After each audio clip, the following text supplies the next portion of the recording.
Swami Vivekananda's Hinduism is what I would say is my Hinduism, and that's what I'm anchored in. That was from my teenage days, that's what I believed and read and practiced. 4 ways in which you can be a good Hindu. There is no place for saying, as some unfortunately claim in the name of Hinduism, they sort of reduce it to something like the team identity of the British football hooligan. And they say, you don't support my team, I'm going to hit you on the head. If you don't say Jai Shri Ram, I'm going to flog you. That's not Hinduism. It is exactly a way of being, a way of life, and a way of relating to the cosmos. And how you actually choose to manifest that way is not prescribed. There are multiple choices, multiple beliefs, multiple ways of worship, multiple deities you can imagine to focus your worship on. It's a religion that is all-encompassing, that does not claim to be the only true religion in the world, that accepts all other paths and all other forms of worship as valid, and that at the same time is full of questioning and incertitude. It in many ways is a religion for the thinking, doubting skeptic of the 21st century, because it invites you. I mean, even the Rig Veda's creation hymn, the Nasadiya Sutta, says, you know, where did this come from? Who created it all? What's this all about? Maybe he in the heaven knows, or maybe even he does not know. Can you imagine a religious precept that actually casts doubt on the omniscience of the Creator? But that's precisely what Hinduism does. Everything is open. We have no Hindu Vatican. We have no Hindu Pope. We have no Hindu Sunday. You can worship any of the 7 days of the week. You can dedicate that day to any of your deities. We have no compulsory obligations or rituals. We have so many sacred texts that 1,000 years ago, Adi Shankara had to confine himself to a limited number to give his interpretation of the faith when he was trying to revive Hinduism. So who am I to sit here and try and give you a one-sentence definition? It is all of this, and it is not something else. It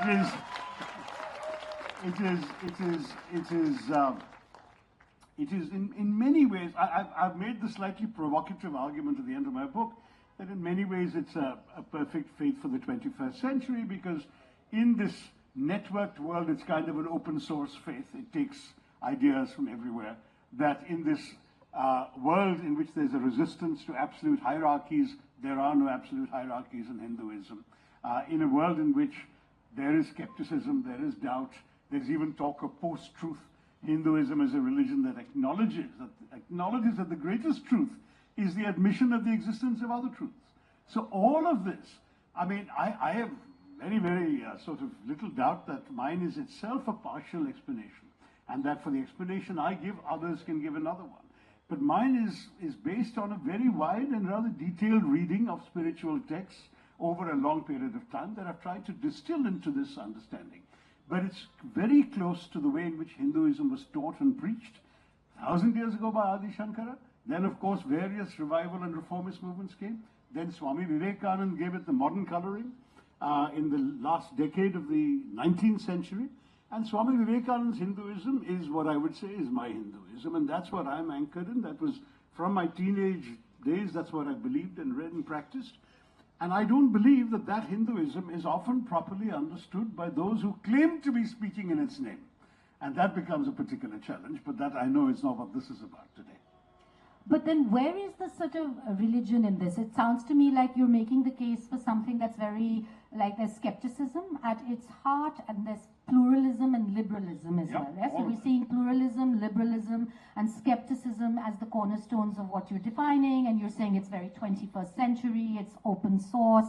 But then where is God? Where is spirituality? And I suppose I see you very much as promoting this idea, like Vivekananda, of the kind of Upanishad-based Hinduism, which is quite abstract, intellectual, all about Brahman, versus the kind of Puranic idea, which is much more about the stories and the folk tales and the kind of lived, embodied way in which people worship and actually sort of seem to think about deities. And so they're both there, but it's also partly a question of the way the faith evolved.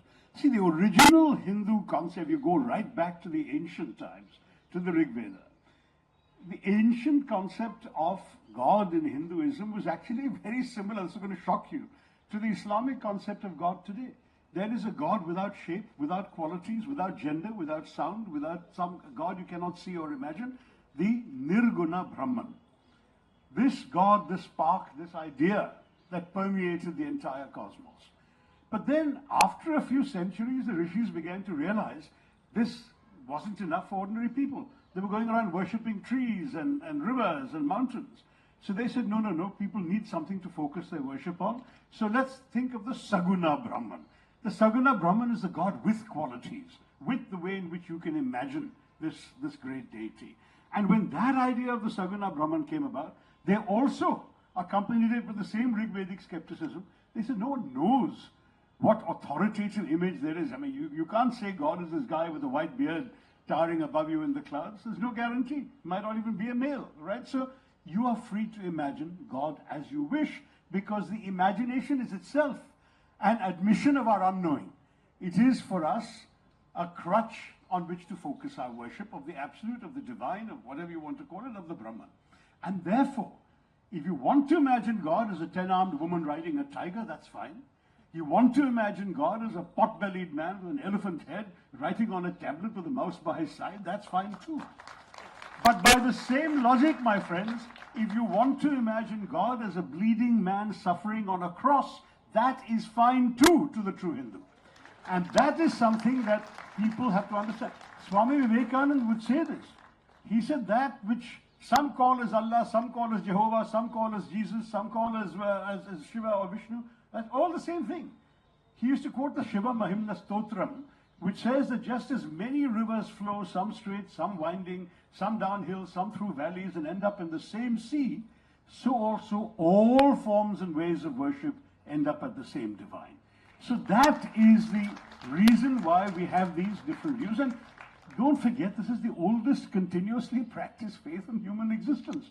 It goes back 3,500 years. So inevitably it's evolved over time. Nothing stays static. There have been various ideas, various debates, various philosophies, various schools of philosophy. Within it, there have been various distinctions. There have been those who argued that God doesn't exist, that all that matters is the material world, the Charvaka philosophy.